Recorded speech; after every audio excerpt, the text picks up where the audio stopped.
Agradecimento informal para a professora Alba, né, pela disponibilidade de estar aqui, e passo então a condução desta sessão ao professor Diego, que é nosso parceiro aí junto com a professora Rejane da Universidade Federal de Goiás. Obrigada, Diego, por moderar esta sessão.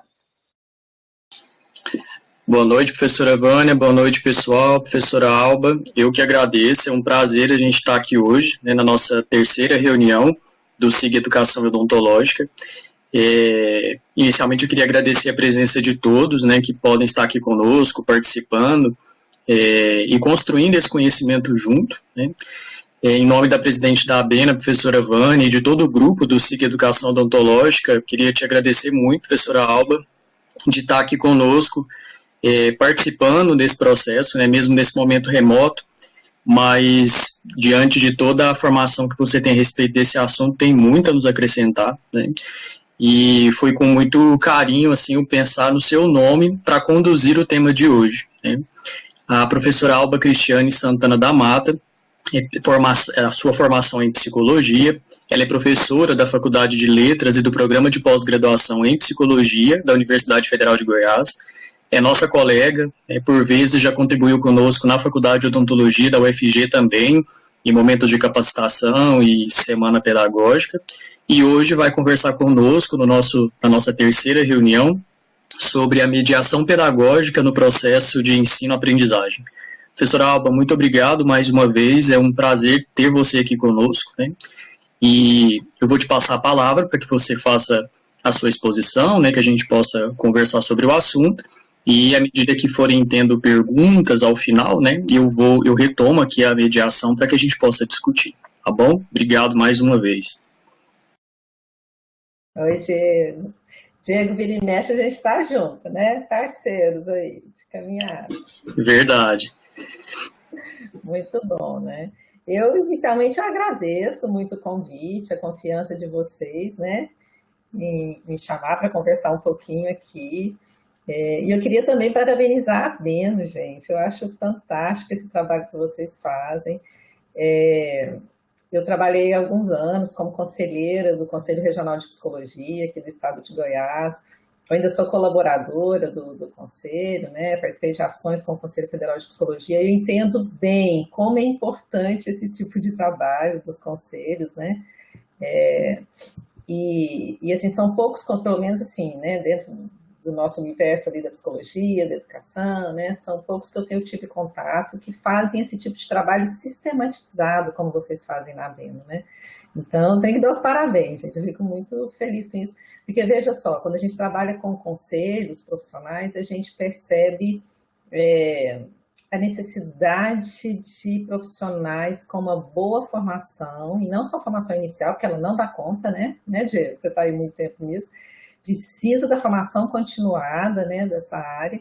E uma coisa que é interessante, assim, né, por isso que eu acho tão bacana isso que a Beno faz, os cursos de graduação, né, principalmente da área da saúde, como é o nosso caso, a psicologia também, né, a gente não tem licenciatura, né, e daí a gente precisa formar profissionais, então a gente vai dar aula da nossa área, né, e sem ter uma preparação específica para isso, né, para docência. Então, assim, é interessante quando a gente vê que o conselho se apropria, assim, ele assume essa responsabilidade, ele se apropria desse lugar e diz, olha, eu vou ajudar na formação continuada, né, e que isso não é tão comum, né.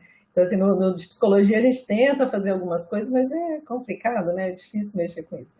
Mas, enfim, então, dou os parabéns e, assim, a Rejane conversou comigo, a gente, né, tentou pensar que assunto que eu poderia contribuir com vocês, e aí eu falei que o assunto que eu tenho estudado ultimamente, né, tem sido a mediação pedagógica, né, que se refere à ação do professor no processo de ensino-aprendizagem.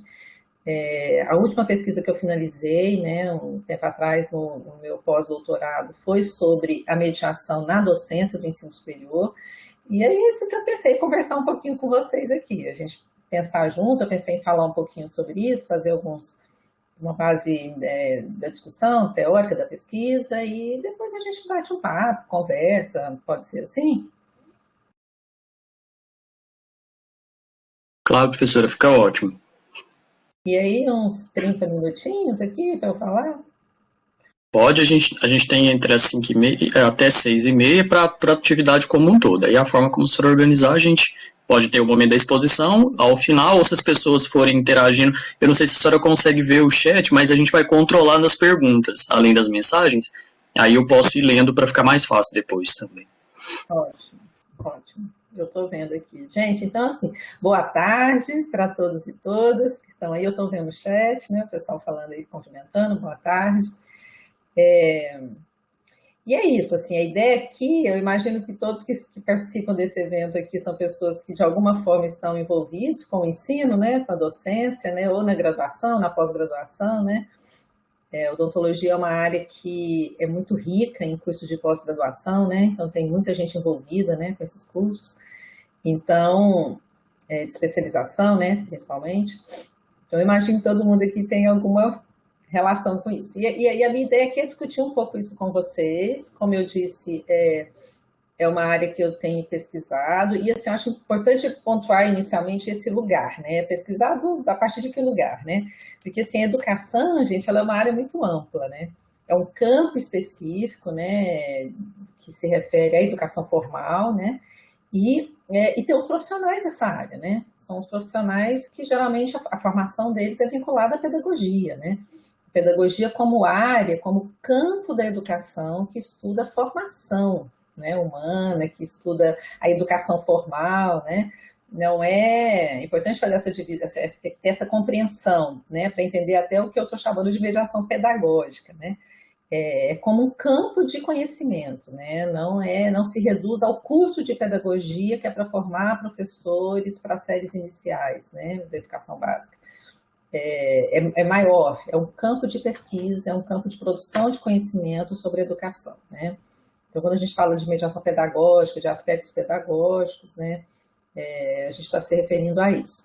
E a minha formação é em psicologia e psicologia da educação, né? Então, toda a minha formação é voltada para a educação, né? Tanto o senso, lato senso, pós-doutorado, então assim, e quando a gente pensa na educação como campo de conhecimento, é importante a gente também lembrar que tem as áreas afins que estão vinculadas, que fornecem os fundamentos da educação, né? Então, dentre essas áreas, a gente tem filosofia, sociologia, história e a psicologia. Né? Então, a psicologia é um dos fundamentos, a psicologia da educação é um dos fundamentos da educação, e é desse lugar que eu falo, né? Dessa área que estuda os fundamentos da prática do professor e os fundamentos do processo de ensinar e de aprender. Então, já que o ensino-aprendizagem está no nosso título, aí eu já começo por ele. E aí, eu vou tirar esse card e vou colocar os slides. Tudo certo aí? Sim, está aparecendo, professora.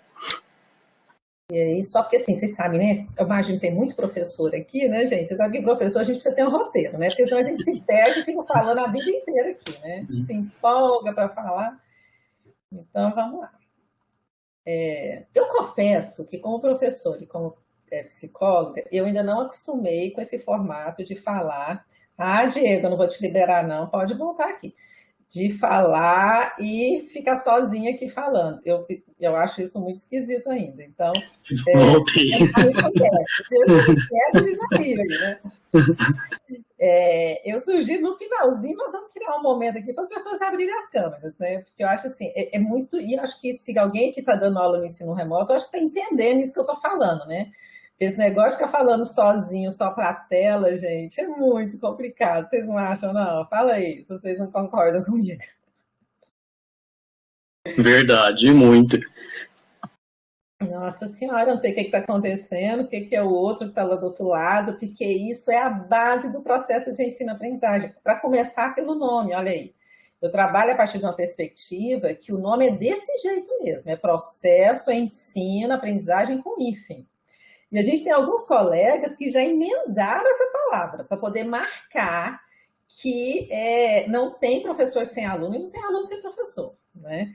Então, por exemplo, né, a professora Anastasiou, ela cunhou um termo, né, que é ensinagem, né, processo de ensinagem, que ela juntou ensino com aprendizagem num único termo, para poder deixar marcado um posicionamento teórico de que ensino e aprendizagem são processos indissociáveis, né? Então, para começo de conversa, vamos pensar nesse processo aí, né? Então, veja só, eu gosto de discutir uma perspectiva, né, de base sociológica, né, que entende esse processo a partir de dimensões diferenciadas, para poder marcar o seu caráter complexo e multideterminado. Então, não dá para a gente pensar em processo de ensino-aprendizagem só num aspecto ou no outro aspecto, né? A gente não dá para pensar só a partir do olhar do aluno, ou só a partir do olhar do professor, ou só a partir do olhar da instituição. A gente precisa vincular, entender que esse processo tem diferentes dimensões, e dependendo da nossa lente, né, do que a gente vai analisar, a gente vai colocar uma dimensão em ênfase, em detrimento de outra, mas que a gente não pode esquecer que todas estão ali, e todas participam do processo. Então, veja só, tem um professor, né, português, um estudioso da educação, o professor Antônio Nova, que discute de um jeito bem interessante essa perspectiva, né, da gente olhar para o processo de ensino-aprendizagem a partir dessas três dimensões, né? Então, a gente tem uma dimensão macro, que nessa dimensão a gente precisa estar atento às políticas educacionais, né? Todas, né? E o Brasil é um país fértil de políticas educacionais, né? E aí a gente aqui, eu imagino, nós vamos focar aqui a discussão na educação superior, né, Diego? Então, pensando na educação superior, tem inúmeras políticas que impactam, que influenciam, que orientam o processo de ensino-aprendizagem, né? E aí, pensando também na educação superior, tem as diretrizes todas, né? As diretrizes curriculares dos cursos nacionais, né? As diretrizes de ensino, de pesquisa, de extensão, que são diretrizes que definem, que orientam, que determinam, muitas vezes, o caminho, né? O que a gente pode fazer nesse processo de ensino-aprendizagem, né? As teorias educacionais, as teorias pedagógicas, que ajudam a gente a pensar, que são ferramentas conceituais, né, para a nossa prática. E as concepções, né, são inúmeras concepções, e os contextos. Faltou ainda eu colocar aí os contextos, né? Então, a gente, nesse momento, nós estamos vivendo uma pandemia, né, no cenário mundial, e uma pandemia que gera situações muito únicas, muito singulares para o processo de ensino-aprendizagem, né? Então, que interferem. Então, o professor sozinho ele sozinho não responde, ele sozinho não dá conta de dizer, de definir, de planejar o processo de ensino-aprendizagem, se ele não estiver atento a todas essas outras questões, né, da dimensão macro. E aí a gente tem a dimensão meso, né? A dimensão meso se refere especificamente às instituições de ensino. E aí a gente tem inúmeras características que são algumas mais ou menos gerais para as instituições de ensino, mas tem características muito específicas, né? Se a gente vai olhar para a Universidade Federal, se a gente vai olhar para uma universidade particular, se a gente vai olhar para uma faculdade isolada, se a gente vai olhar para um centro universitário, se a gente vai olhar para uma instituição de pós-graduação lato sensu, se a gente vai olhar para um programa de pós-graduação estrito sensu, quer dizer, tem características que são específicas desses lugares da instituição, né, que de modo geral a gente pode classificar ali em 4 eixos, né, que eu gosto de classificar, e seguindo a orientação assim, né, do professor Antônio Nova que eu disse, professor Libânio também, né, que são os aspectos administrativos da instituição, né, então envolve gestão, envolve as políticas institucionais, né, as normatizações da instituição, os aspectos da infraestrutura da instituição, né, que pode contribuir com a nossa ação, né, docente, e pode nos limitar também, né, a questão da infraestrutura.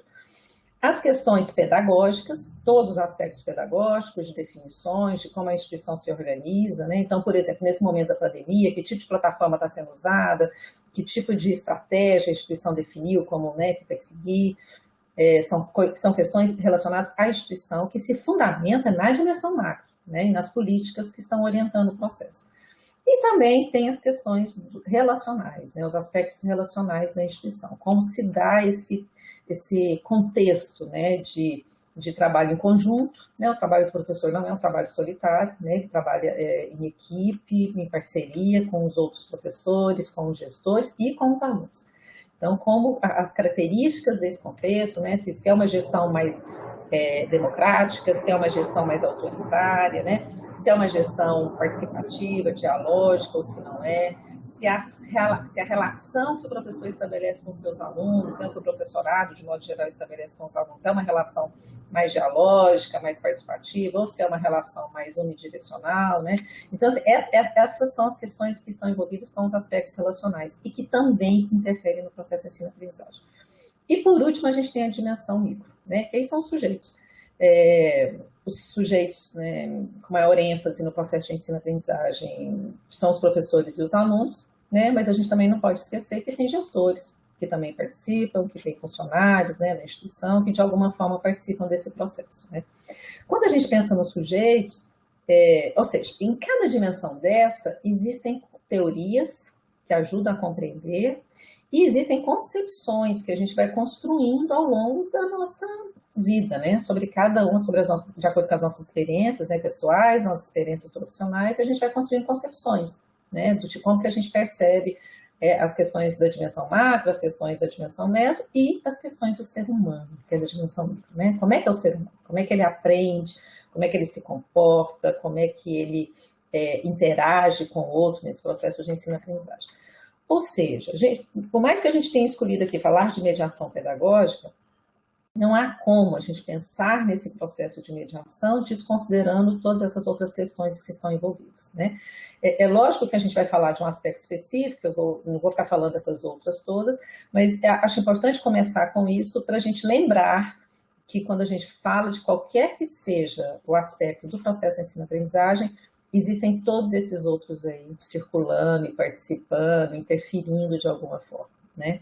Então, pensar em mediação pedagógica implica em pensar em teorias que fundamentam, pensar em concepções sobre mediação, sobre ensino, sobre aprendizagem, e é o que vai dar para a gente falar aqui hoje. E falar um pouquinho das questões da aprendizagem, são as questões do sujeito, desse sujeito que aprende, né? E como é que é o aprender desse sujeito, né? A educação, de modo geral, ela é constituída por uma série de teorias e de concepções, e é importante a gente ter consciência de qual teoria e de qual concepção a gente se aproxima mais, que a gente compreende ou que a gente se fundamenta, né? Necessariamente não quer dizer que a gente tenha consciência, tenha intencionalidade sobre isso, né? Vou falar um pouquinho disso a seguir. Então, veja só. Então, isso posto, vamos começar aqui. Então, a gente precisa de cara, pensando mediação pedagógica e processo de ensino-aprendizagem, a gente precisa destacar qual a compreensão que a gente tem sobre os processos de ensinar e os processos de aprender, né? Qual a compreensão que a gente tem da relação desses processos e de como que esses processos se relacionam com a aprendizagem e com o desenvolvimento humano, né? E como que é mediar com esses processos, mediar nesses processos, né? Então, esse é o caminho que eu vou seguir daqui agora, tá? Então, para começar, vamos falar das concepções, né? As concepções teóricas, elas orientam a nossa ação, elas orientam o nosso olhar, a forma que a gente olha para uma situação, que a gente olha para um fenômeno, que a gente olha para o nosso planejamento de aula, por exemplo, depende de uma concepção teórica, né? E essa concepção, necessariamente, ela não quer dizer que a gente tem clareza, que a gente tem uma intenção sobre ela, né? Tem um pesquisador muito interessante, o professor Fernando Becker, né, do Sul, que ele faz um estudo sobre a epistemologia do professor. E ele tem pesquisas sobre isso, e ele costuma apontar os resultados dessas pesquisas, dizendo que muitos professores não têm muita clareza de qual concepção que fundamenta a prática, né? As pesquisas que o professor Fernando Becker tem desenvolvido, às vezes, ele identifica pessoas que ele pergunta sobre epistemologia, ou sobre a concepção que o professor tem sobre educação, ou sobre ser humano, sobre aprendizagem, e muitas pessoas, às vezes, respondem, né? Já responderam nas pesquisas dele, que nunca tinham pensado sobre isso, que não tem muita noção, não, que nunca estudou sobre isso, principalmente no ensino superior, né, gente? Porque vamos pensar, aquilo que a gente disse no início, né? Nem todo mundo que está na graduação fez um curso, né? Estudou sobre docência, sobre didática, né? Então, não fez um estudo aprofundado, né? Não fez licenciatura, né? Então, nem sempre as pessoas estudaram sobre essas teorias, né? Então, não tem muita clareza, não tem uma intenção em cima de uma concepção teórica. Mas isso não quer dizer que elas não estão lá, né? Elas não estão... a concepção que eu tenho sobre as coisas está me orientando na minha prática, né? E ao falar de mediação pedagógica, eu preciso pensar na concepção do processo de ensino-aprendizagem e na concepção de desenvolvimento e aprendizagem. E eu vou falar aqui um pouquinho sobre algumas concepções a partir da psicologia da educação. Então, veja só, existem autores, né, como o professor Libânio, como o professor Zabala, né, que são estudiosos que têm se dedicado a compreender essas concepções e a classificar, a organizar essas concepções, né? Lembrando que as concepções, elas foram construídas desde a Grécia antiga, né? E nesse momento eram os filósofos que se dedicavam, né, a construir teorias sobre o que é educar, o que é educação, o que é educação formal, informal, não formal, né, qual o papel, o que é conhecimento, né, qual é o papel do professor, qual é o papel do aluno, né? Então isso vem sendo construído ao longo da história da humanidade, né? E daí várias concepções foram construídas, né? E geram diferentes tendências pedagógicas, né? O professor Libânio ele usa até um termo interessante, né? Que ele fala que existem certos modismos, né? Que de tempos em tempos algumas tendências ficam na moda, né? E o que vai definindo essas questões? Os contextos, né? Os contextos sociais, os contextos políticos, os contextos econômicos, né? Socioculturais, vão definindo e vão colocando ênfase em determinadas questões do processo de ensino-aprendizagem, né? Nesse momento agora, por exemplo, a gente foi invadido pelo ensino remoto, né? Por causa da pandemia. E esse ensino remoto, ele trouxe uma série de elementos que foram colocados em evidência, né? Principalmente as questões tecnológicas, como usar tecnologias de ensino, né? Que não se limita a saber usar a ferramenta, né? É usar essa tecnologia para o processo de ensino-aprendizagem, que eu acho que é um tema muito interessante, que vale a pena, eu já estou dando ideias aqui para vocês em algum momento falar disso, né? Que é tecnologia de ensino, que não é a mesma coisa só que tecnologia de informação e comunicação, né? Então, por causa disso, algumas tendências têm dado ênfase às tecnologias de ensino nesse momento, né?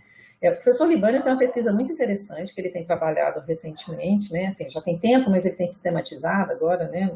Porque acabou de sair em 2021, agora saiu uma nova revisão do material dele, e ele classifica em dois grandes modelos, né, a educação. É um modelo que ele tem chamado de teorias pedagógicas modernas, né, relacionadas ao tempo, à era moderna, né, e teorias pedagógicas contemporâneas, né, que incluem as teorias pós-modernas, né.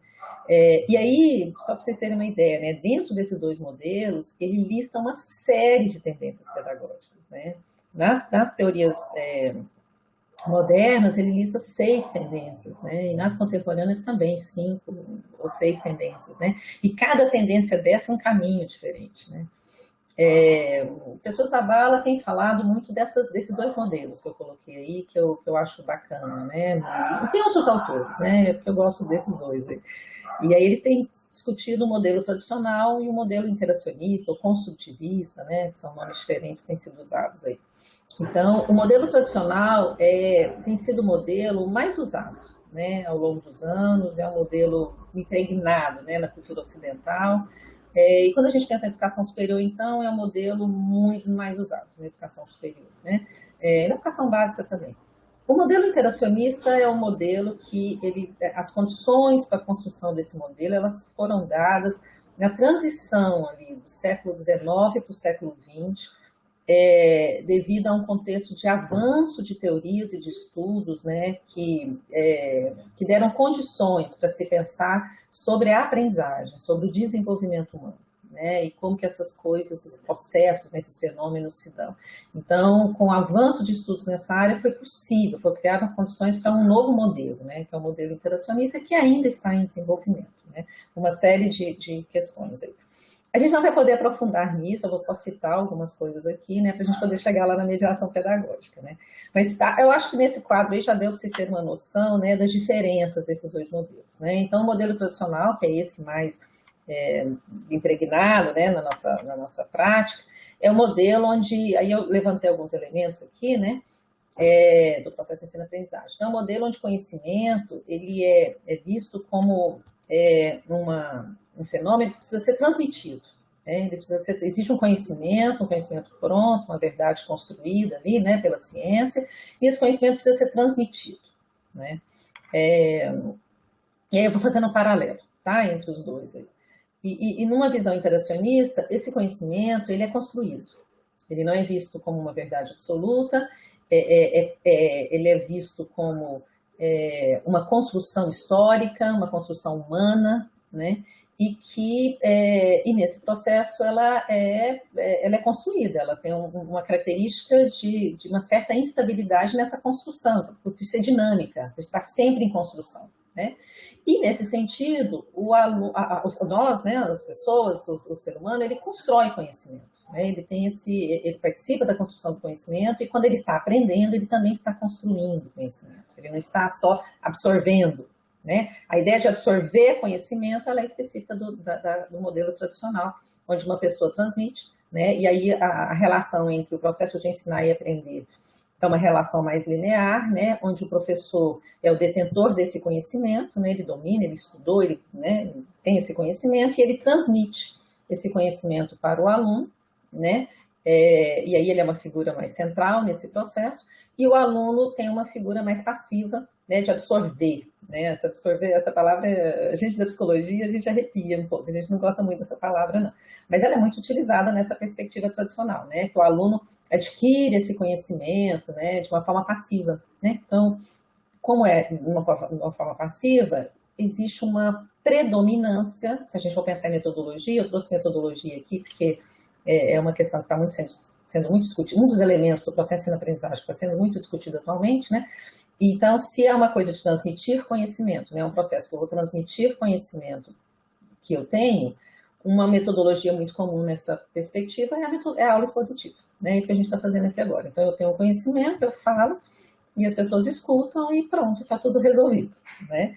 E aí, nessa perspectiva, se tem algum problema, algum obstáculo, alguma dificuldade nesse processo, o foco, a ênfase é dada num primeiro momento ao aluno. Né? Então, o professor transmitiu, né? Ele falou o que tinha que ser dito, e se o aluno, para ele dar conta, ele tem que ter prestado atenção, ele tem que ficar atento, ele tem que ler depois, ele tem que estudar, ou seja, qualquer problema nesse processo, num primeiro momento, é atribuído ao aluno.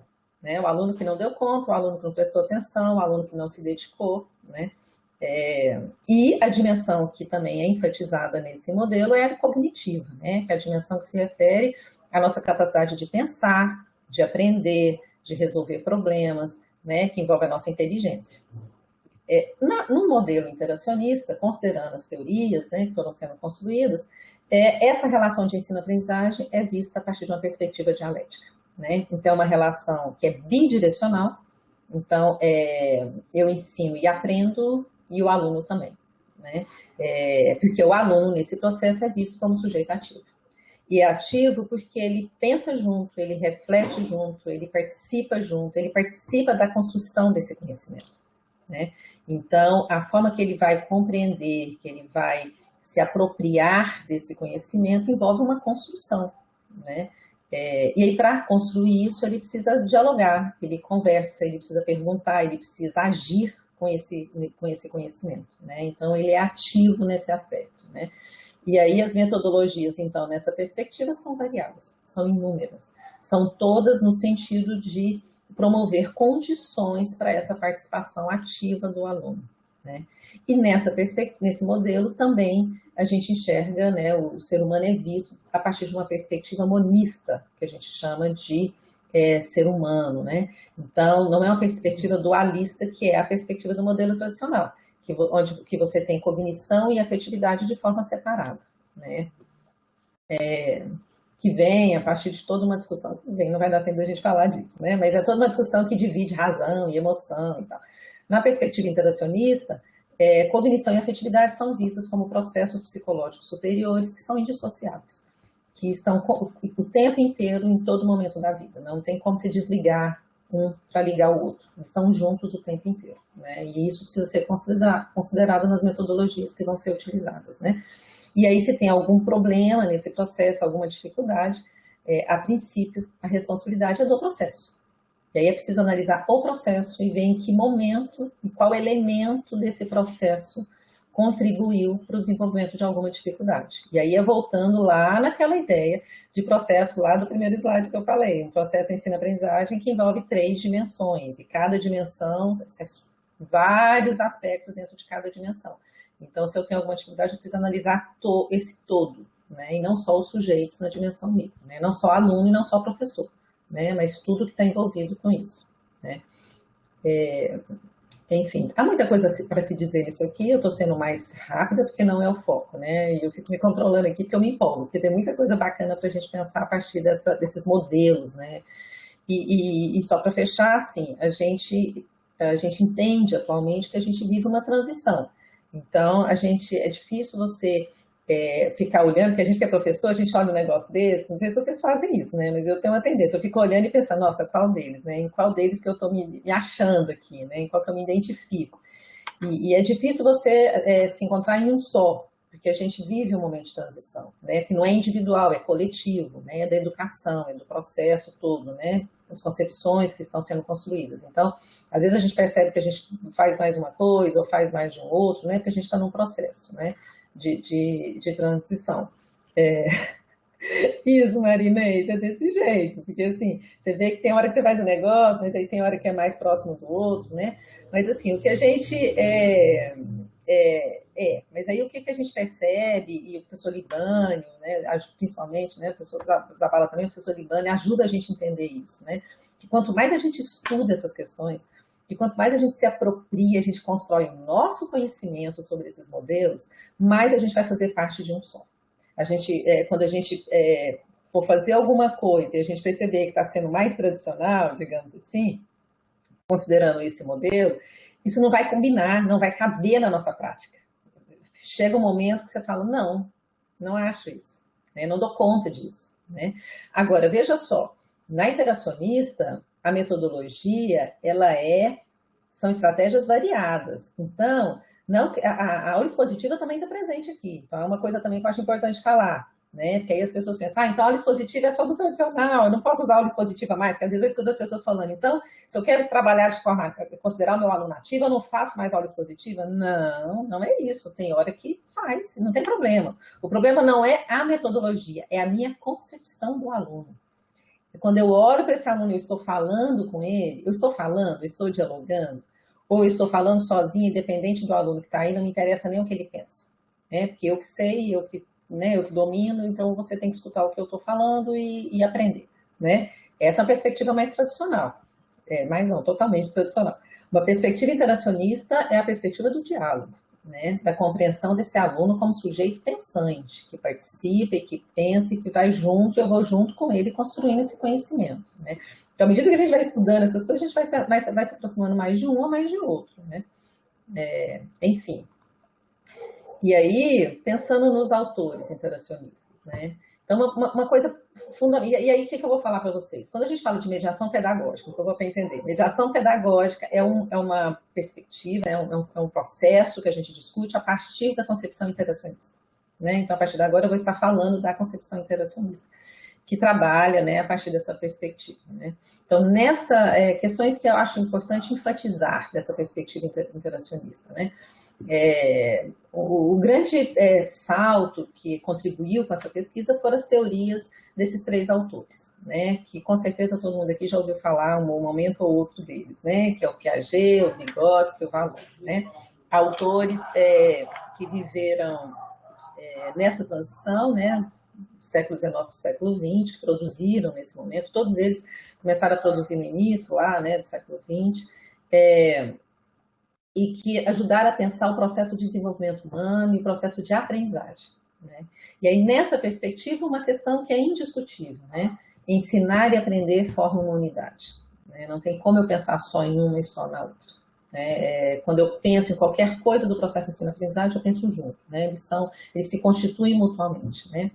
O Piaget é um autor que contribuiu muito com a ideia do sujeito ativo, né? O que é um sujeito ativo? Né? Esse ano que está entre parênteses é o ano da obra dele, que eu vou citar lá no final, que é uma obra específica que ele discute isso. Então, são vários conceitos do Piaget, né? O conceito do processo de equilibração, que fala de assimilação e acomodação, né? E vários construtos teóricos, né? Eu destaquei esses dois aí para a gente pensar um pouco o que ele está falando de sujeito ativo, né? Então, para esse autor, a relação do sujeito com o objeto é uma relação dialética, né? Então, esse sujeito precisa interagir com o objeto, a palavra-chave é interação. Então, o sujeito tem que interagir com o objeto do conhecimento para ele compreender esse objeto, né? E aí ele fala em duas vias, né? Uma via que é o que ele chama de abstração empírica, que é um primeiro momento que o sujeito, que a pessoa, ela age sobre o objeto com operações básicas para ela conhecer, para ela se aproximar desse objeto, né? E são várias operações, né? Eles têm algumas aí, né? Que observar, classificar, organizar, reconstruir, fazer conexões, né? Sobre aquele objeto. E no segundo momento, e a gente separa aqui primeiro momento e segundo momento só de forma didática, porque isso acontece tudo ao mesmo tempo, né? No segundo momento tem a abstração reflexiva, né? Que aí é uma operação onde o sujeito precisa articular todas as ideias que ele construiu nas operações básicas, ele precisa juntar tudo isso e articular para conseguir compreender esse objeto, né? Então ele levanta hipóteses, ele faz generalizações, relações, para poder formar uma ideia sobre o objeto do conhecimento. E isso não se faz passivamente, né? E quando o Piaget está falando de ativo, necessariamente não está falando de uma ação corporal, física, né? Que a pessoa tem que colocar a mão na massa, ir lá pegar no objeto e mexer com ele. Necessariamente, não se resume a isso. É uma ação mental também, né? Porque a abstração é uma ação mental. Então, é uma ação de pensar sobre. A pessoa precisa pensar sobre aquilo, levantar a hipótese, pensar, relacionar, comparar, analisar, sintetizar, né? São várias operações mentais que estão envolvidas com esse processo de abstração, né? Estou aqui só apresentando o conceito, porque não dá tempo de aprofundar, então é só citando. Existem esses conceitos do Piaget que ajudam a entender o que é um sujeito ativo, né? Porque aí lá no finalzinho eu vou citar o que isso tem a ver com metodologia ativa, né? Do Vygotsky, tem vários conceitos também que contribuem do Vygotsky, mas uma contribuição fundante desse autor para uma perspectiva interacionista é o conceito de mediação, né, de mediação semiótica. Então, quando a gente fala mediação pedagógica, a gente está se fundamentando numa discussão do Vygotsky, né, no conceito do Vygotsky de mediação semiótica, né? Então, ele vai dizer que a nossa relação com o mundo não é uma relação direta, né, ela é mediada. Existem vários mediadores que nos apresentam o mundo, que nos faz pensar sobre os fenômenos, sobre as nossas experiências, sobre as pessoas, sobre a gente mesmo, né? Então, pensando de modo geral, a criança começa lá com os primeiros mediadores da criança com o mundo, são os pais, né? A família e tudo que está envolvido ali, né? A linguagem é um mediador fundamental, fundante, né? Do nosso desenvolvimento, né? No contexto educativo, existem vários mediadores, né? E a gente destaca aqui principalmente os professores, os colegas, o material didático, os conhecimentos prévios que os alunos já têm, mas o professor, sem sombra de dúvida, é o agente mediador principal do processo de ensino-aprendizagem, né? Ele faz a mediação da relação que a pessoa precisa estabelecer com o objeto do conhecimento, né? E toda a ação do professor vai contribuir ou não para essa mediação, né? E o Vallon, ele contribui com essa discussão, com a ideia, com o conceito de afetividade, né? Lembrando que a afetividade, como eu disse, durante muito tempo, ela foi excluída das teorias científicas, né? Não era considerada ciência, né? Porque existia o primado da razão, né? A gente vem das ideias iluministas, né? Do primado da razão, então a razão era separada da emoção, né? Então, alguns autores começaram a confrontar essa perspectiva e a dizer, olha, inteligência e afetividade estão juntos. O ser humano é constituído pelos dois, não tem como separar isso.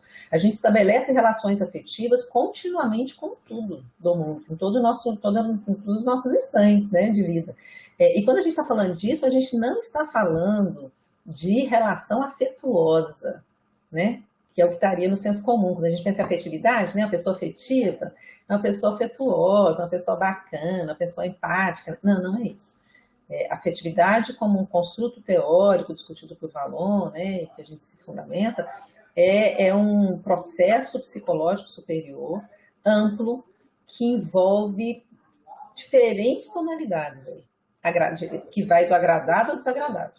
Né? Então, não são só coisas boas, só coisas positivas, né? Mas envolve tudo. É a nossa capacidade de ser afetado e as manifestações que existem sobre isso. Né? A afetividade eu vou falar um pouquinho mais ali na frente, porque ela está muito vinculada à mediação. Né? Bem, aí a gente entra na mediação pedagógica. Então, mediação pedagógica, como eu já disse, é a ação do professor, ação intencional, é aquilo que a gente planeja, aquilo que a gente faz, que a gente executa num processo de ensino-aprendizagem, com o objetivo de promover a relação do aluno com o objeto do conhecimento. Né? Então, nessa perspectiva, o professor participa ativamente do processo de aprendizagem do seu aluno e do processo de desenvolvimento dele. Né? Sabendo que nessa perspectiva, né, nesse modelo teórico, a grande finalidade da educação é promover o desenvolvimento humano. Né? O desenvolvimento pessoal, o desenvolvimento profissional, né? Então, o processo de desenvolvimento está intimamente vinculado ao processo de aprendizagem. Né? Então, pensando na mediação pedagógica, a gente precisa pensar em várias questões, né? Mas eu elenquei 4 aqui para a gente pensar. Então, é uma ação intencional e planejada. Então, não dá para a gente pensar numa mediação sem planejamento. Né? Então, a gente precisa planejar e esse é um problema, né? Ainda mais a vida corrida que a gente tem, nem sempre a gente consegue planejar do jeito que a gente queria, né? As nossas ações, né, todo o processo de ensino-aprendizagem. Mas deveria, né? É uma ação que tem que ser planejada e tem que ser intencional, ela não pode ser aleatória, ela não pode ser... Sempre que eu falo isso, gente, eu lembro daqueles professores que às vezes a gente tem na escola, então no cursinho, né? Muito assim, professores que às vezes a gente chegava para assistir aula, o professor falava assim, gente, fala aí, qual página que a gente parou na última aula? Qual? Aí, então vamos lá, página tal. Quer dizer, né? Não foi planejado, né? Você vai ali, porque o cara já dá aula há tanto tempo, né? Quando eu fiz o doutorado, né, eu falei de formação de professor, né? Como é que acontece o desenvolvimento humano, profissional, nos cursos de formação de professor. E eu entrevistei vários professores e muitos falavam para mim assim, eu não tenho tempo de planejar, não dou conta. Eu planejo quando eu estou dirigindo, quando eu estou indo para dar aula, eu vou lá no trânsito, eu vou pensando, nossa, hoje eu tenho que falar tal coisa, né? E isso é meu planejamento, né? Numa perspectiva de mediação pedagógica e considerando toda a importância da mediação para a aprendizagem do aluno, não cabe um planejamento aleatório e solto desse jeito, né? É importante a gente ter um planejamento de considerar todos os elementos didático-pedagógicos. Né? Aí alguém fala, mas o que é isso? Elemento didático-pedagógico? Eu costumo dizer assim, gente, a gente faz um curso, né? Porque eu estou no mesmo barco que vocês. Eu fiz psicologia, né? Psicologia não é para ser professor, eu não fiz um curso, né? Apesar que a psicologia é um curso que tem a diretriz curricular, ela diz que tem que oferecer licenciatura de psicologia, né? Foi um ganho que a gente conseguiu aí na diretriz curricular, né? Um ganho político. Então, mas a maioria das pessoas fazem só graduação em psicologia, né? E aí, de repente, eu resolvo dar aula, né? E aí vai dar aula como? Como é que dá aula? Eu costumo dizer assim, quando a gente toma essa decisão, a gente precisa ter clareza que a gente está decidindo seguir outra profissão. E aí, a gente tenta seguir duas. Algumas pessoas tentam, né?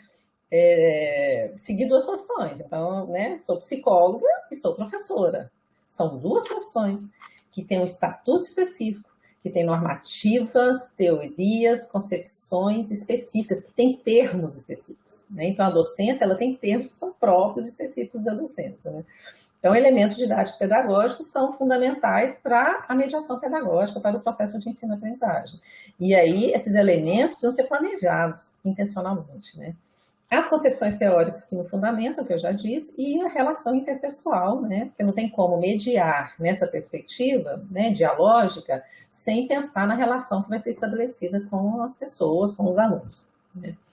Então, a mediação, o professor Libânio, ele costuma falar da mediação, né, a partir de duas vias, assim, né? Ele fala que existe uma mediação cognitiva, né? Então, o professor, a gente cria condições para o aluno pensar, elaborar, tudo aquilo que eu falei lá do Piaget, né, desenvolver operações mentais para aquele objeto, então isso é uma mediação cognitiva, né, e uma outra via que é a mediação didática, né, onde eu vou criar essas condições por meio dos elementos da didática, né.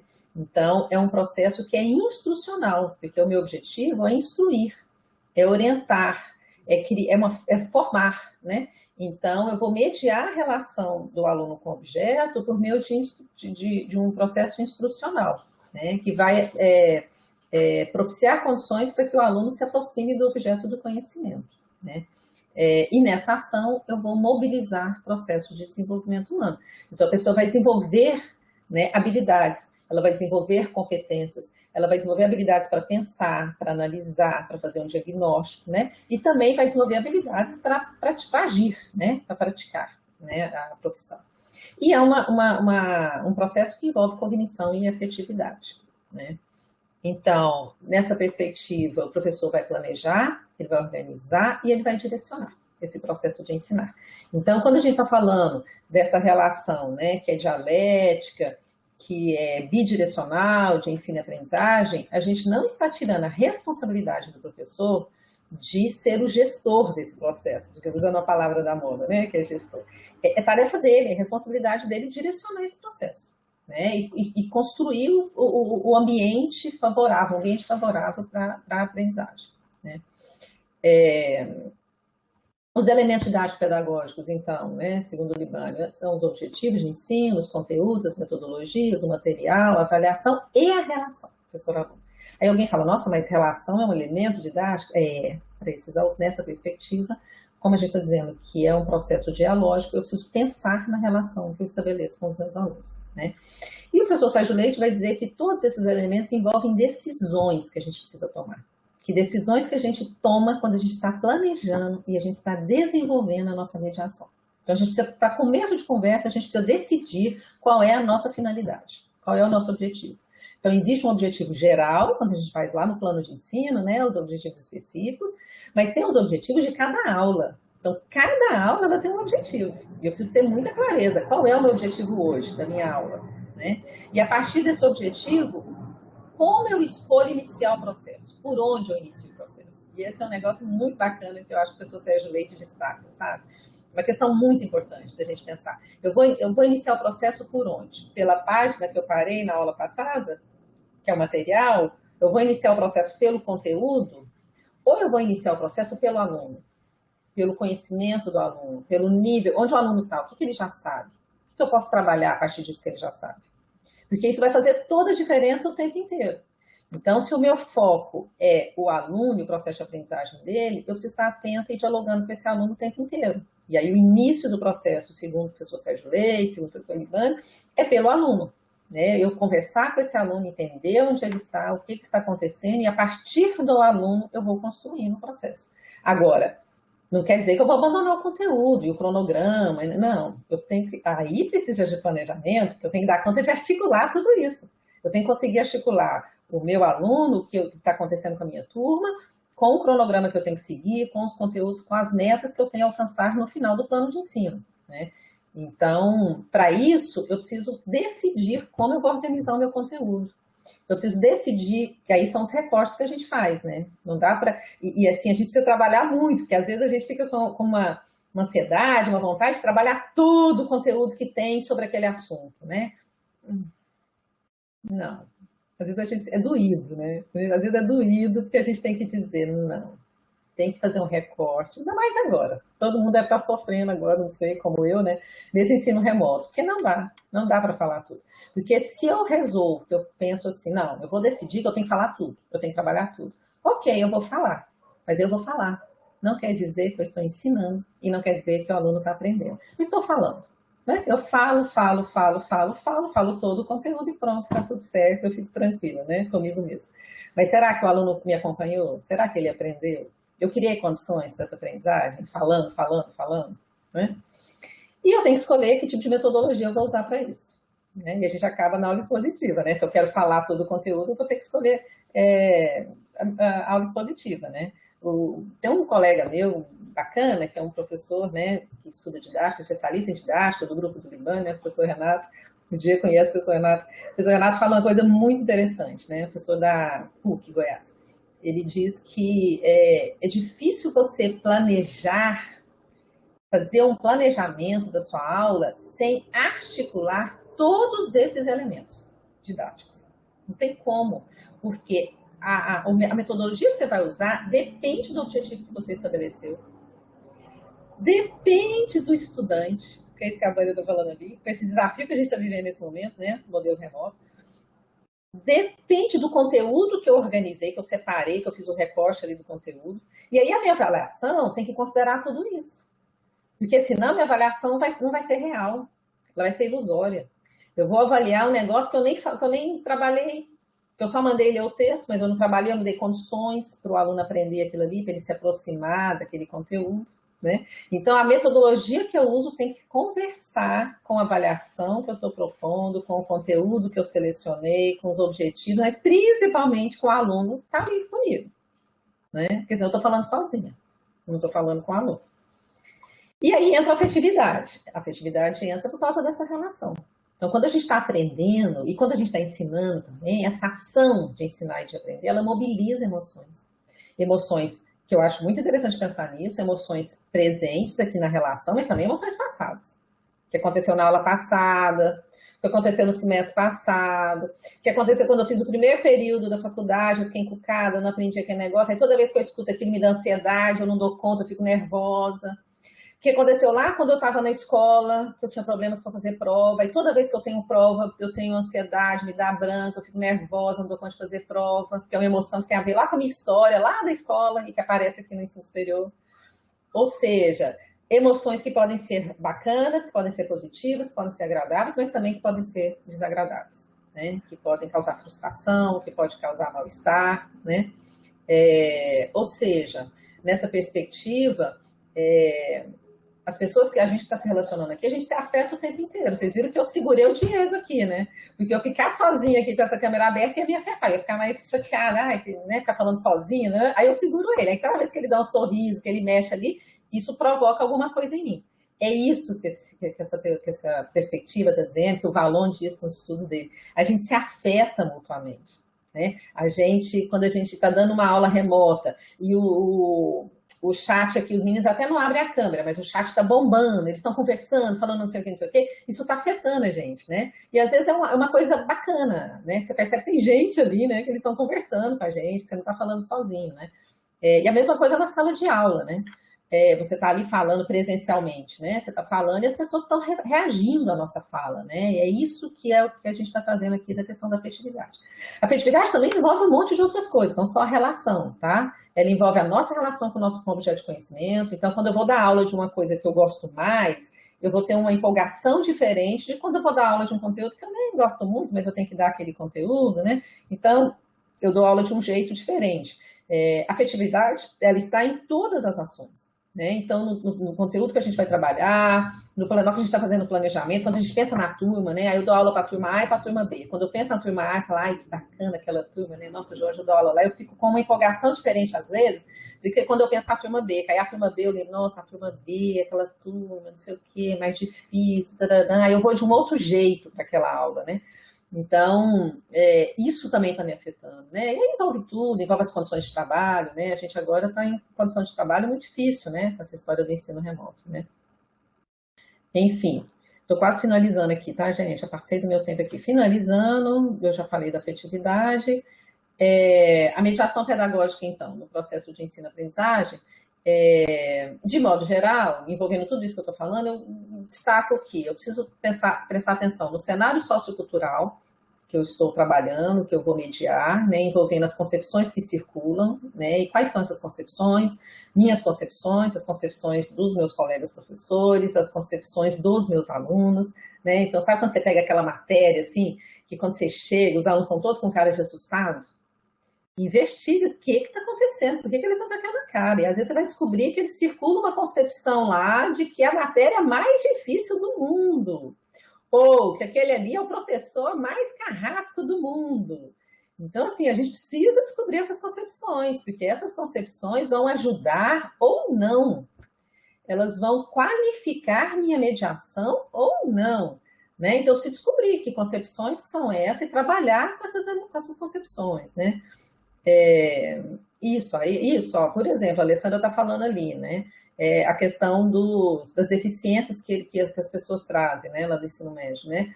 Isso, Alessandra, foram muito, tudo foi amplificado na pandemia, né? É uma coisa absurda essa pandemia aí. Mas também pensando no cotidiano, né? Dependendo do ensino médio que você está falando, dependendo da deficiência, vamos chamar de deficiência, né, que você trouxe aí, deficiência que o aluno traz, eu preciso investigar isso, eu preciso saber como é que é isso para poder ver o que eu posso fazer. Qual é o meu limite, o que cabe na minha mediação para eu mexer, mas o que eu não dou conta e que eu preciso do suporte da instituição. Pensando nisso, por exemplo, existe uma política educacional, né, ditada pelo Conselho Nacional de Educação para o ensino superior, de que as instituições de ensino superior precisam desenvolver projetos e programas que eles chamam de nivelamento. O nome é péssimo, é horrível esse nome, né? Mas qual é a intenção deles, né? A universidade, a faculdade também, né, as instituições de ensino superior precisam desenvolver projetos para ajudar o aluno a superar deficiências que ele trouxe do ensino médio.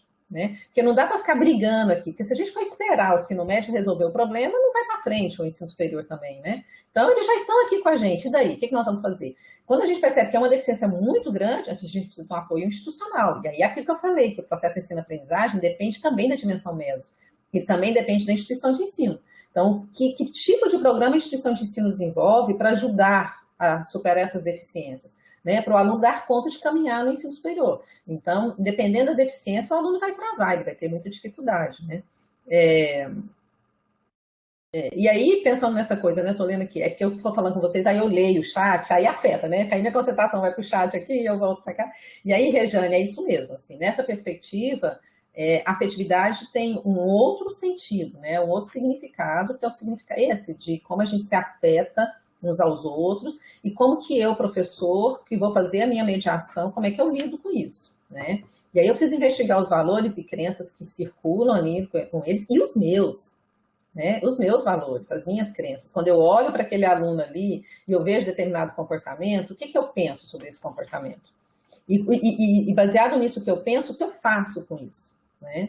Por isso eu preciso ter noção desse contexto relacional, né? E descobrir o que está circulando ali.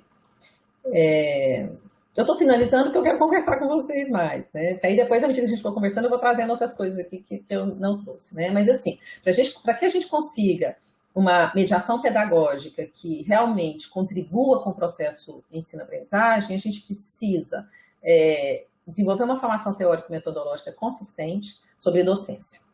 Né, sobre docência mesmo. E aí, sempre que eu estou junto com professores da aula superior, eu sempre gosto de provocar. Gente, me desculpem a provocação, mas eu vou dar uma provocada aqui.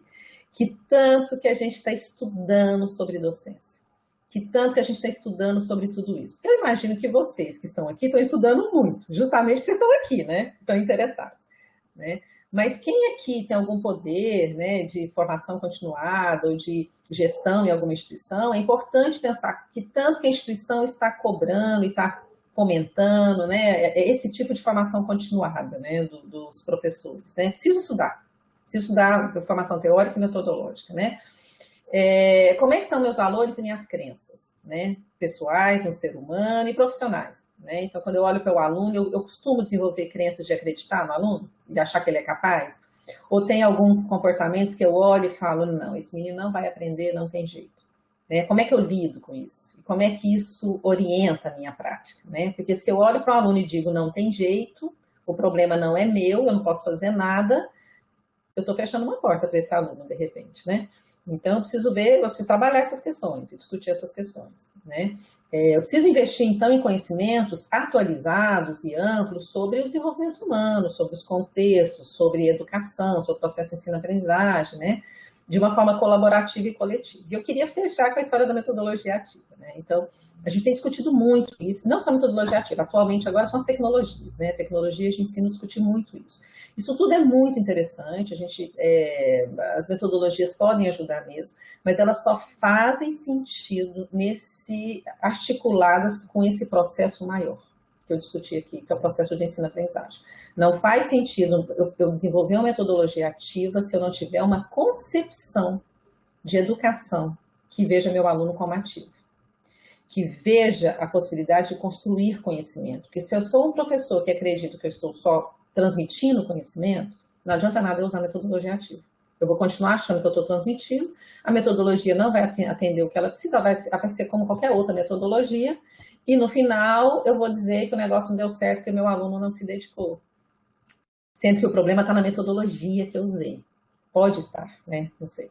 Então, tecnologias de ensino, né? Todo mundo ficou louco, né? Não sei se vocês ficaram, mas a gente aqui na UFG ficou todo mundo louco, estudando um monte de coisa, aprendendo, Google Meet, Zoom, Classroom, plataforma Moodle, RNP, estudando essas coisas todas, vamos usar Kahoot, vamos usar não sei o quê, porque tem que ser ativo, e vamos usar todas essas plataformas. E nesse processo que eu tenho percebido, que as pessoas perderam o contato com o sujeito, perderam o contato com o aluno, porque perdeu mesmo. Primeiro que perdeu, porque né, o distanciamento social favoreceu isso, né? Mas aí também no pensar, na hora de planejar a ação, ficou muito mais preocupado com tecnologia, como que eu vou usar a tecnologia, do que preocupado com o meu aluno, com a relação que eu estabeleço com ele, como é que eu faço as coisas, como é que eu recorto o conteúdo, eu tenho que recortar, não dá para ter ilusão que eu vou trabalhar todo o conteúdo nesse formato remoto, não é possível. Aí a gente fala, mas então o que vai fazer? A própria resolução do Conselho Nacional de Educação diz para a gente o que nós vamos fazer. Depois de passar a pandemia, nós precisamos resgatar. A gente tem que resgatar tudo. Nossa, mas o aluno está no final do curso, como é que eu vou resgatar? Sinto muito, esse aluno vai ter que fazer formação continuada, a gente tem que incentivar esse aluno a voltar para a especialização, vai ter que analisar os cursos e ver que tipo de conteúdo ficou mais frágil nesse momento, e vamos ter que investir em especialização sobre esse conteúdo, porque a gente tem que ter pé no chão, que agora não foi possível, não teve jeito de trabalhar, estamos com uma pandemia. Tem vários outros elementos que estão pipocando, tinha pessoas morrendo, né? Agora já diminuiu, graças a Deus, né? Enfim, eu acho que era isso, eu coloquei as referências para vocês aí, eu acho que como vai ficar gravado, depois vocês vão poder mexer, mas eu queria especialmente sugerir que vocês assistam essas duas palestras que eu coloquei aí, tá? Que vão aprofundar as discussões que eu trouxe aqui, né? Uma palestra do professor Sérgio Leite, está lá no canal do YouTube, né? O canal oficial da UFG, que ele discutiu sobre a afetividade, então ele detalha muito mais essas questões que eu falei da afetividade aqui no processo de ensino-aprendizagem, e uma palestra do professor José Carlos Libânio, que também detalha essas questões que eu falei aqui sobre as tendências pedagógicas, né, e essas coisas todas. Eu vou colocar aqui no chat para vocês, para quem quiser... Será que deu certo? Deixa eu ver. Isso. Vocês poderiam assistir depois, quando tiverem tempinho. Eu acho que é isso, gente. Agora eu quero conversar. Vou só responder aqui. Já vou emendar respondendo algumas coisas que eu vi aqui. Respondendo, não. Esses últimos aqui não foi pergunta, né, Diego? Foi só comentários. Sim. Acho que o último que a senhora leu foi da professora Rejane. Tem os comentários do professor Eloá, Najara Barbosa também. Esses a senhora acho que ainda não tinha visto. Então, professor Eloá, né? Pois é, então, é isso que eu estava falando, a pandemia, gente, a gente morrendo, né? Então, assim, como é que você vai esperar que o aluno vai ficar atento do mesmo jeito com as aulas e se dedicar do mesmo jeito, né? Eu tive situação de eu estar dando aula e uma aluna tá sumidinha, eu cutuquei ela e ela falou, professora, eu não estou dando conta porque semana passada faleceu, sei lá, alguém da família. E aí, ok. É conversar, é acolher essa pessoa, é respeitar esse momento que está sendo vivido, e é isso, me sinto muito. Então, já aconteceu na minha aula de eu fazer esse acolhimento e, durante o acolhimento, parou o conteúdo, sinto. E a prioridade são as pessoas, né? A prioridade é a saúde mental, a saúde física, né, das pessoas. Então, ok, depois a gente resgata, né, no outro momento. A professora Najara disse que... Najara, pois é, esse negócio de atividade assíncrona, que confusão. E é importante a gente não perder de vista o perfil dos nossos alunos, somente o curso de odontologia é muito semelhante ao curso de psicologia, né? O perfil do nosso aluno é o aluno da educação presencial. A gente não tem um perfil de aluno da educação à distância. A educação à distância é uma modalidade de ensino específica, não é ensino remoto, é outra coisa. E ela depende de um perfil específico de aluno, né? Que não é o perfil dos nossos alunos. Então, eles tiveram que se virar nos 30, igual a gente, ter que aprender a estudar sozinho na atividade assíncrona, né? Isso não é bacana, né? Isso não foi bacana, não está sendo bacana, né? Isso aí, e a Vânia compartilhou um material aqui que eu não conheço. Vânia, bacana, eu vou copiar aqui porque eu quero ver depois. Vale a pena ler, rapidinho, é curtinho, mas a gente se identifica muito. E aí agora, Diego, você controla aí, porque aí já apareceu um monte, eu não consegui acompanhando aqui. Gente, assim, eu não sei se é isso que vocês queriam, se é isso que você estava esperando, mas eu falei demais aqui, mas vamos conversar um pouquinho. Professora, foi ótimo, a gente agradece, foi muito bom, assim, a gente sempre aprende, né? Como a senhora disse, é um universo. Tudo isso que a senhora fez esse recorte para a gente conversar aqui um pouco, mas os sentimentos, né, os comentários que vão aparecendo aqui, eles vão fazendo a gente refletir situações semelhantes, né? O processo está igual, não é só aqui na UFG, né? Em todo o ensino aí no país, no Brasil inteiro. Foi excelente, assim, eu tinha algumas perguntas que eu queria fazer dessa mediação pedagógica nesse contexto da pandemia, mas a senhora já foi comentando aí ao longo da apresentação, mas especificamente eu queria conversar sobre uma experiência a respeito dentro dos elementos didáticos pedagógicos sobre a avaliação, né? E quando a senhora comenta que a gente está num processo de transição de um modelo para outro, né, e a gente fica procurando tentar se enxergar em qual modelo a gente está mais vinculado, tradicional, interacionista, e eu acho que nesse contexto da pandemia, talvez, por um lado, importante, essa transição ela pode ser afetada de uma forma, e vai ser afetada, né? Tanto para o professor quanto para o aluno. De repente, a gente tem que aprender uma série de coisas, adaptar uma série de novas tecnologias, né, como foi citado, e ao mesmo tempo você fica refém, sem saber, com esse distanciamento, se o aluno está aprendendo ou não. Porque eu acho que, além também deste planejamento, de interligar o objetivo com a metodologia e com a avaliação, né? E quando eu comento sobre o item da avaliação, especificamente, na semana que vem a gente começa a nossa semana pedagógica na Faculdade de Odontologia, né, para iniciar o primeiro semestre de 2021. E logo na segunda-feira, além da abertura, o nosso primeiro tema é sobre a avaliação no ensino remoto. E a gente vai conversar sobre as experiências entre os professores, né? Mas quando eu coloco esse desafio, não necessariamente pensando na avaliação só como uma prova, né, o objetivo. A gente tem diferentes estratégias, mas necessariamente como que, de fato, essa avaliação está sendo pertinente nesse processo. Porque, sendo a avaliação individual, coletiva, por meio de um trabalho em grupo, né, uma avaliação escrita, a gente está tendo uma série de experiências em que talvez até o erro do português é o mesmo numa resposta, talvez um aluno faz, às vezes o aluno não conseguiu fazer o trabalho em grupo porque está passando por um processo ali, seja associado à própria Covid ou outro problema familiar, então ele não conseguiu se concentrar e ajudar o grupo, porque ele também não tem como ficar reunindo com os outros colegas, né? E eu queria que a senhora comentasse um pouco sobre essa ansiedade que a gente sente a respeito disso, né?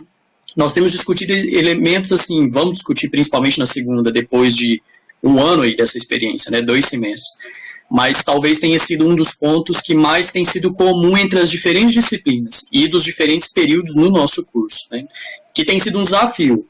A gente tem a sensação que talvez não está executando o que precisa dentro da limitação que a gente tem, porque é lógico que não dá para ser exatamente igual ao presencial, mas também a gente não gostaria que fosse uma coisa muito superficial ou que fugisse muito do nosso controle. Então, Diego, você sabe que lá na minha unidade, né, eu estou na Faculdade de Letras, né, eu sou responsável pela área de fundamentos, porque a Faculdade de Letras tem formação de professores, né, então eu trabalho com os fundamentos ali, né, da psicologia da educação. Na semana pedagógica a gente também vai falar de avaliação, né? Ah, que interessante. Então, esse é o tema, esse está sendo o tema porque a gente tem percebido isso que você falou, mas também situações, assim, não sei se você viu que na primeira ação que a pró-reitora de graduação da UFG vai fazer na semana pedagógica é uma fala sobre avaliação. Né? Só que eles vão apresentar uma pesquisa que eles fizeram, né, sobre a questão dos cancelamentos de disciplina, que eu acho que isso aconteceu em todas as universidades, né? Aluno cancelando disciplina, aluno trancando o curso, né, trancando o semestre, né, e as reprovações, né? Então, o que a gente tem visto, assim, que tem assustado muito todo mundo, então, assim, tanto o professor nessa perspectiva que você falou, quanto o aluno também tem se assustado, porque não tem dado conta, e aí ele não deu conta, ele começa a utilizar recursos variados, né? E aí os recursos, você fala, ele copiou, né? Então, o que eu tenho discutido ultimamente é o seguinte, a gente está vivendo um momento singular, um momento único. Então, a gente tem que se adaptar, a gente tem que pensar como fazer esse momento. Eu acho que é uma ótima oportunidade para a gente repensar aquela perspectiva que eu falei, né, que você citou aí, do tradicional, com o interacionista, né, de pensar essas coisas todas.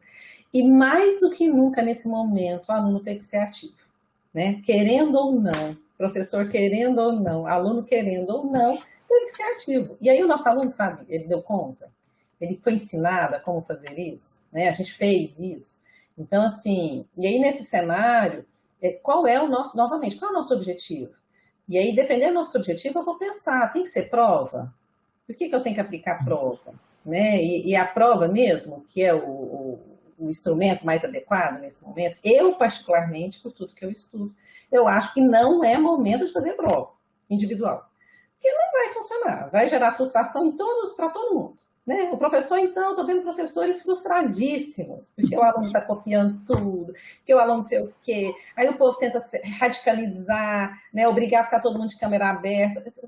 A gente trabalha com adulto no ensino superior, então não tem como ficar obrigando as pessoas às coisas, né? Então, não dá para fazer a prova, então o que eu vou fazer? Agora vai ter que estudar, pensar o que nós vamos fazer. Só para vocês terem uma ideia, nos programas de pós-graduação em educação no país, a avaliação é um tema de linha de pesquisa, sabe? Assim, são temas, tem linhas de pesquisas robustas, com muitas pesquisas sobre a avaliação. Não é um assunto fácil, não é um assunto que dá, que dá para falar assim em 40 minutos, sabe? É um negócio muito complexo e que faz a gente pensar, novamente, eu vou lá no Renato, a gente precisa pensar em todos os elementos. Não tem como eu pensar avaliação se eu não pensar em qual é o meu objetivo. O que eu quero que o aluno aprenda?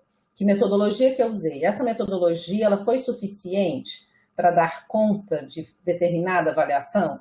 Que tipo de avaliação que eu vou fazer? Se eu estou acreditando que o meu aluno é ativo nesse processo, eu posso fazer um tipo de avaliação que eu vou colocar ele para pesquisar determinado assunto, para estudar um caso, fazer um diagnóstico do caso, eu vou dar todos os elementos e dar esse caso para ele fazer. É possível? O que eu fiz de metodologia dá conta é uma base boa para ele dar conta de fazer esse tipo de atividade? Né? O material que eu forneci para ele dá conta de ajudar ele a fazer isso? Né? Isso pode ser mais rico do que simplesmente eu dar uma prova, e às vezes eu marco o tempo da prova, né? Eu estou vendo a gente fazendo isso, né? Você marca a prova e fala, a prova tem que ser feita segunda-feira, das 8 ao meio-dia. Ele vai fazer na casa dele. Ele vai comer. Vamos pensar, né? Vamos ser. Eu não sei quem tem alguém aqui tem filho em casa, né? Mas eu acompanho os meus sobrinhos, né? E eu vejo eles fazendo as provas lá da escola. Gente do céu. Aí o professor marca o tempo. Aí eles até tentam. Então a sobrinha, que ela tenta, ela é Caxias, ela quer estudar, ela tenta. Então ela vai tentando fazer, mas vai passando o tempo. O negócio não vai dando. O que você acha que ela faz, gente? Ela abre o livro e tenta olhar a resposta no livro. O livro não tem a resposta, ela vai para o Google. Sinto. Ela vai lá no Google, digita lá, apareceu a resposta, ela copia. Aí você fala, gente, mas não podia ser assim. Ué, então não faz prova desse jeito. Faz um tipo de avaliação que fazer a pesquisa faz parte da metodologia. Ele tem mesmo que fazer uma pesquisa, ele tem que achar as respostas e fazer uma síntese e apresentar um tipo de resposta para mim, específico. Né? Então, assim, tem conteúdo, aí tem gente que fala assim, mas tem conteúdo que é difícil, né? Então, eu vou falar de conteúdo de escola, por exemplo. Aí você fala, mas, por exemplo, sei lá, física, é difícil, porque o professor põe um conteúdo ali que todo mundo faz a mesma coisa. Será? Porque para mudar, eu vou ter que ter tempo. E eu vou gastar tempo. E olha, a gente gasta tempo, né? Quem faz isso, às vezes, para eu elaborar um processo de avaliação, eu gasto uns 2 dias. Quebrando minha cabeça, pensando, elaborando, aí eu testo, não dá certo, eu faço outro jeito. Demora, gasto muito tempo, e às vezes até mais, dependendo do que eu estou inventando, porque às vezes eu invento uns negócios que eu gasto mais tempo ainda. Né? E aí a gente não tem tempo, o que a gente faz? Pega aquela provinha que a gente está acostumado a dar aula há muitos anos, está acostumado a fazer aquela lá todo ano, a gente pega ela e aplica ela mesmo e seja o que dá para fazer. Né? Bem, eu preciso ter intenção em relação a isso. É isso quando a gente fala de ação intencional. Ok, eu fiz isso, é problema? Não, se eu tiver clareza do que eu estou escolhendo. Eu escolhi usar essa prova que eu já tenho, que é o que eu tenho agora, eu não tenho tempo para fazer outra coisa, e eu vou ter que lidar com a minha frustração quando eu perceber que um aluno copiou a resposta lá do Google. Ok, foi o que deu, né? Para eu não fazer isso, tá aí a gente tem lá, a professora Eloá responde ali, né? Questionário com autocorreção e várias tentativas, é isso. Eu tento bolar essa outra estratégia de fazer questionários, e aí, mas mesmo fazendo questionário, eu tenho que quebrar minha cabeça, o tipo de pergunta que eu vou colocar no questionário, né?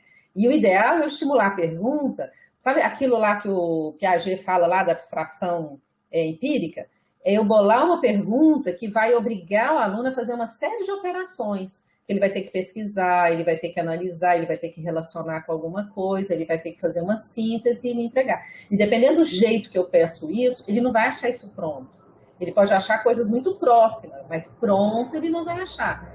E aí, mas eu não estou nem aí se ele achar ou não, porque para responder o que eu estou querendo, mesmo se ele tiver pesquisado tudo e achado pronto, ele teve que ler. Ele teve que ler, ele teve que quebrar a cabeça, ele teve que selecionar o que queria copiar. Isso aí já foi um processo de aprendizagem.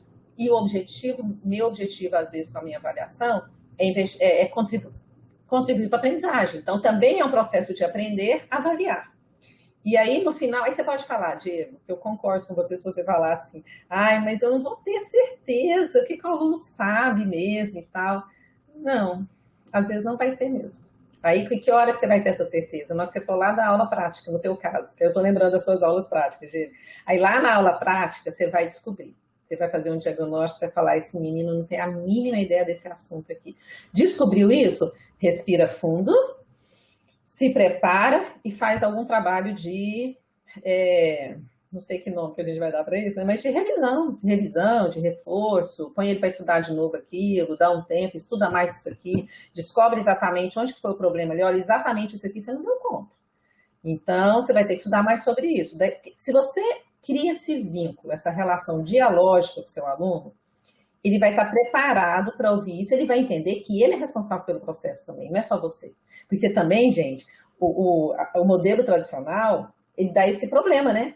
Que às vezes o aluno fica achando que a responsabilidade é do professor. É o professor que tem que fazer as coisas. E ele não tem que fazer nada, ele tem que receber tudo pronto, né? Então, quando a gente propõe um novo modelo, isso dá trabalho, porque a gente vai ter que conquistar o aluno para esse novo modelo, porque ele vem lá da educação básica, do modelo tradicional. Então, de repente, por isso que às vezes a metodologia ativa não dá certo, porque você tem um aluno que não desenvolveu comportamentos ativos. Então, a gente vai ter que criar condições para ele ser ativo, para ele aprender a ser ativo. E falar, olha, vem cá, camarada, a responsabilidade é sua também. Então, você não está dando conta disso. E por que a responsabilidade é sua? Aí é a hora que a gente tem que ficar o tempo inteiro resgatando os princípios éticos da nossa profissão. O tempo inteiro resgatando com eles. Qual é o papel seu quando você formar? Qual é o seu papel? Quais são os princípios éticos desse papel? Então, para fazer isso, você tem que estudar isso. Isso aqui não está legal, então você vai ter que estudar mais. E acaba que até para ele é um choque, assim, quando ele está na universidade, né? A mudança. Principalmente os primeiros períodos, né? Quando eles chegam, assim, são poucos que vêm de instituições que o ensino fundamental e médio estimulou ele ser ativo no estudo, né? Talvez muito mais voltado a passar no vestibular, né? E ao modelo tradicional. Excelente, professora, obrigado. Respondi, Diego? Respondeu, não, ótimo.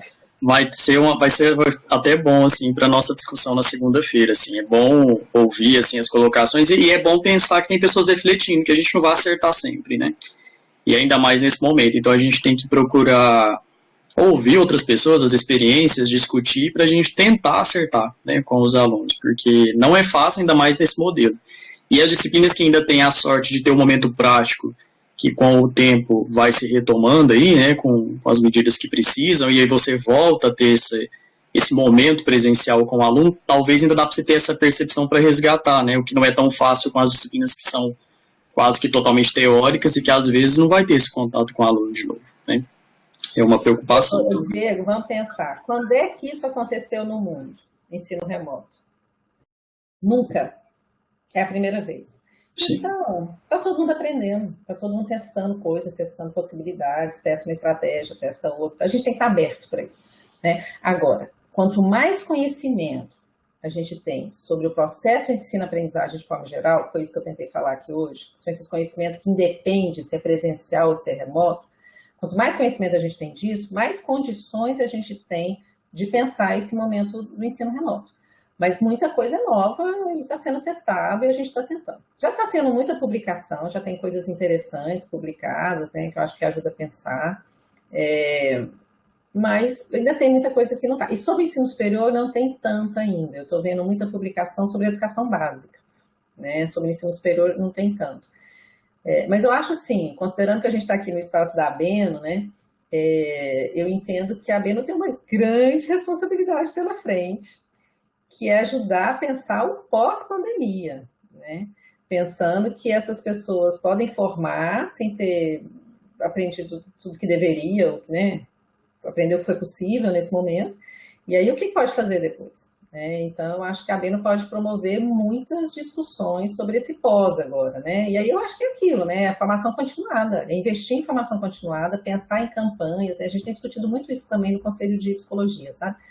Pensar em campanhas com esse pessoal que está formando agora, porque tem essa turminha que está formou em 2020, vai formar em 2021, que é ou até 2022, né, que é uma turminha que vai pegar muito forte esse ensino remoto. Porque o pessoal de início de curso, eu tenho esperança que a partir do ano que vem a gente retoma tudo, né? Então eles vão estar lá com a gente, tá dando a gente acudir, né? Mas o pessoal que formou, o que está formando, esse pessoal aí, a gente tem que fazer uma campanha forte com eles de formação continuada, que eles precisam fazer especialização, que eles precisam, né, alguns assuntos vão precisar ser melhor trabalhados na formação continuada, porque não deu tempo, né? Não teve como, né, trabalhar na formação, no ensino remoto, né? Com certeza a professora Marinês até colocou que antes disso a gente já está vivendo aí alguns dilemas, e vai continuar vivendo por um tempo, né? Nesse retorno aí, principalmente com as disciplinas das fases iniciais aí, que foi praticamente tudo remoto, né? Está sendo remoto. Gente, e os meninos que entraram no ensino remoto? Tanto é difícil, que eles entraram. O pessoal de 2020, eles tiveram 2 semanas de aula, né? Pelo menos na Federal de Goiás foi assim, eu não sei nos outros locais, né? E depois foi tudo remoto, foi o ano inteiro remoto. E tem o pessoal que vai entrar agora, 2021, remoto. Porque esse retorno está muito lento ainda, né? O retorno está, pelo menos as federais, né? As particulares não, né, gente? As particulares, até as particulares em Goiânia ainda está mais as práticas, né, Diego? Sim, as teóricas ainda está remoto, né? Praticamente, sim. Agora que tanto as públicas quanto as privadas que estão se voltando às práticas, assim, principalmente, né? Mas teórico eu acho que praticamente todas estão remoto ainda. Só as pós-graduações que não, né? Eu falo da graduação em si. A pós já tem atividades teóricas presenciais. São turmas menores, né? Tem toda essa questão. Assim, a ideia não era falar de ensino remoto, mas a gente não tem como, a gente Acaba estava falando disso. Mas eu queria reforçar, toda essa discussão que a gente fez aqui, ela é para o processo de ensino-aprendizagem, em qualquer modalidade. Sim. Professora, muito obrigado aí pela presença, foi ótimo. Muito obrigado aí pela sua disponibilidade, por ter aceitado o nosso convite, né? Por ter conversado conosco sobre esse tema, já deixando dicas de outros assuntos, né, que são interessantes a gente continuar discutindo e estudando também. Foi muito bom, assim, várias pessoas manifestaram no chat aí também, além dos comentários, né? E é uma reflexão que a gente faz agora, leva para os nossos núcleos, né, grupos com os professores.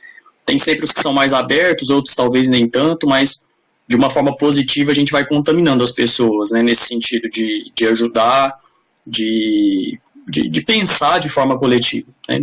Então foi muito bom, assim, acho que abre o nosso leque para uma série de interpretações, de autoavaliação também, né?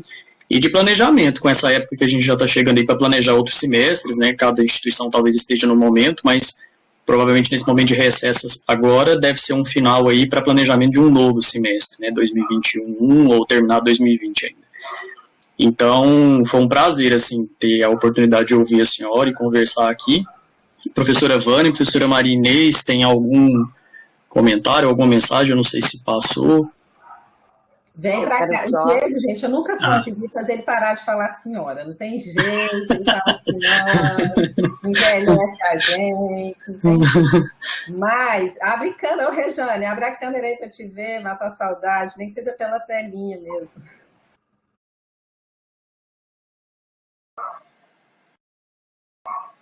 Eu sou desaforada, né, professora Vânia? Eu vou mandando o povo abrir câmera. Mas é isso mesmo, né? Tem que fazer o pessoal participar.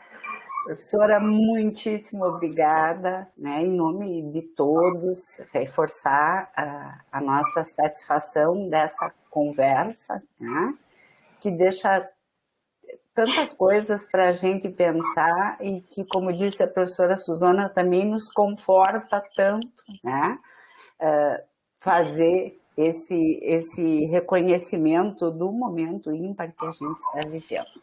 Eu vou lhe pedir licença para dar um recado que é muito importante.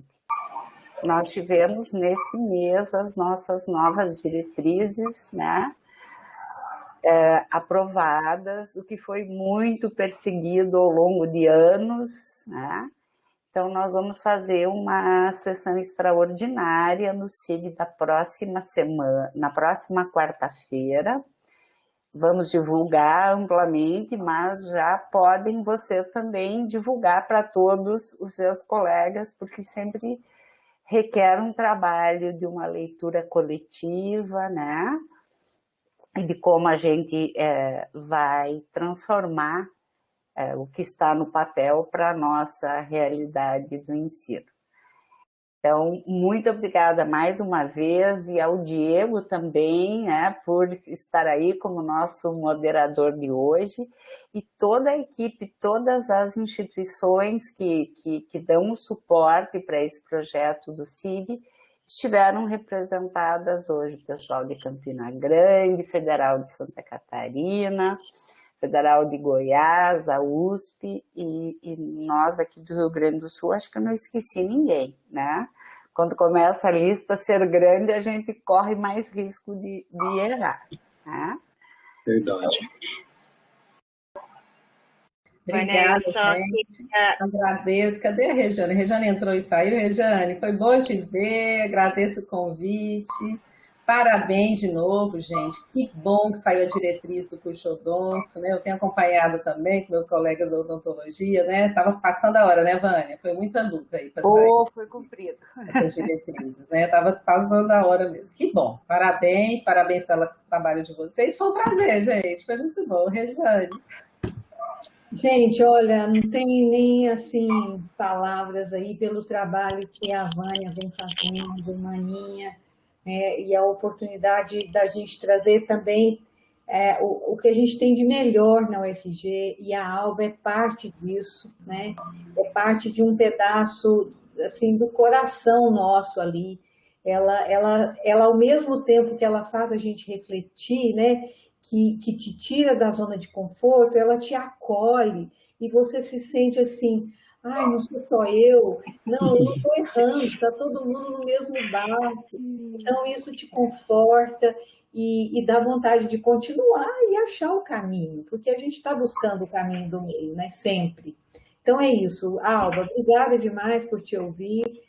E obrigada, meninas, obrigada, Diego, por estar aí fortalecendo a nossa participação e contribuição, viu? Perfeito, então, gente, muito obrigada, professora, mais uma vez, e boa noite a todos, né? Espero que a gente em breve possa se encontrar pessoalmente. Obrigado, pessoal. Boa noite. Tchau para todo mundo. Um abraço. Tchau, gente. Um abraço. Obrigada.